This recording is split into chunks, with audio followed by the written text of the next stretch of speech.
Hi, welcome to the show. I'm back. You missed me, didn't you? A few weeks back, we grabbed a word with Canadian ice climber Will Gadd, who is here for the Arc'teryx Academy in Chamonix. We asked him about Helmcken Falls, Niagra Falls, and what he's getting up to in the near future.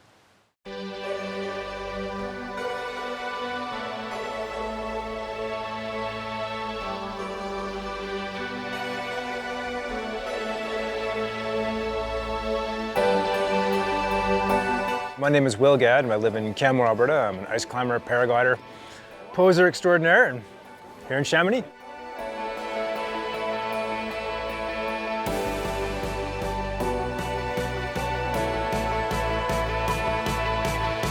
So I tried to go to Helmcken for about 10 years, but nobody would go with me.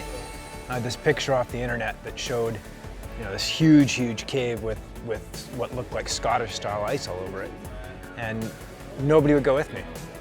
I asked all my friends, people I didn't know, they're like, oh no, that's not gonna work. So I actually had to get a little bit cunning, and I just picked Tim Emmett up at the airport. I was like, we're going ice climbing. He's like, all right, mate. So off we go. It was awesome. And he had no idea, and off we go. And yeah, he was psyched as usual, and we figured it out together, It's been a very long process to figure out how that place works, but it's been great.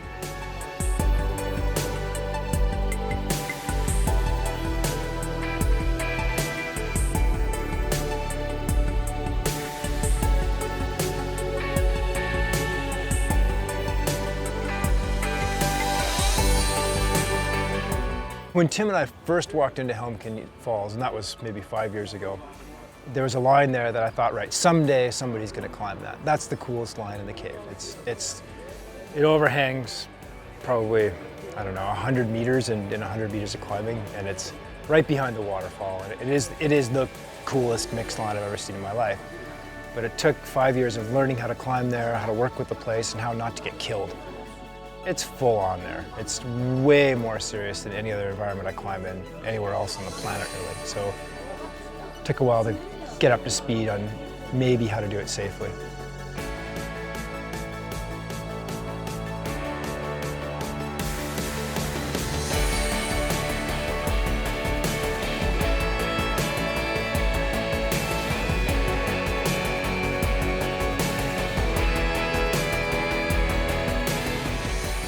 There's no way to prepare for Helmcken Falls other than to be strong and know about ice.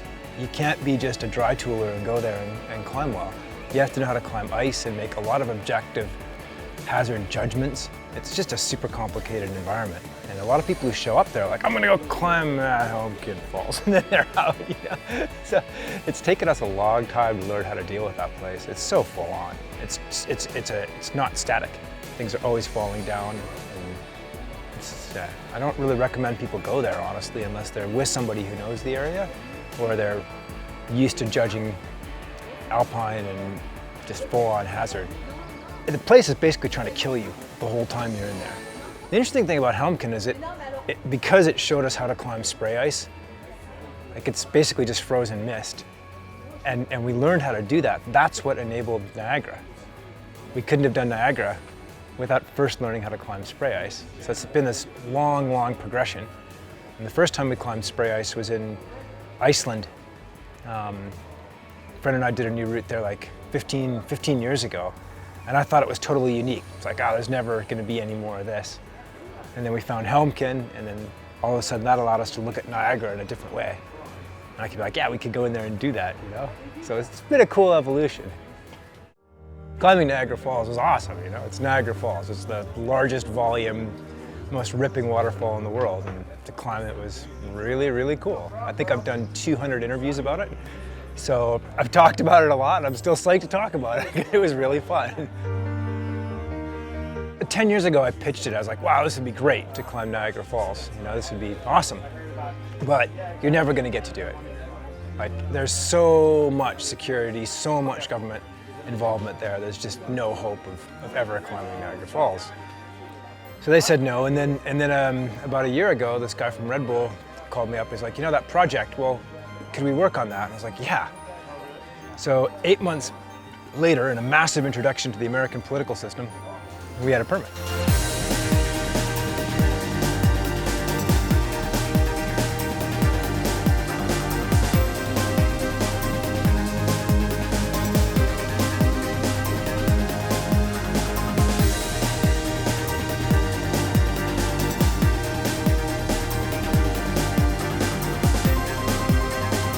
year ahead isn't mellow, but I've got some neat things. I'm going to Greenland to do a project in Greenland, and then Antarctica, and do a neat project there, and yeah, lots of other things. And try and get back into climbing shape. After Niagara, everything went just ballistic, and I'm honestly need to just go climbing now. Thanks for the talk, Will. Last thing before we go, don't forget that this week's Banana Fingers Deal of the Week is exceptionally generous, even by their standards. They've got 40% off all RAB kit. That's it from us today. We will see you tomorrow.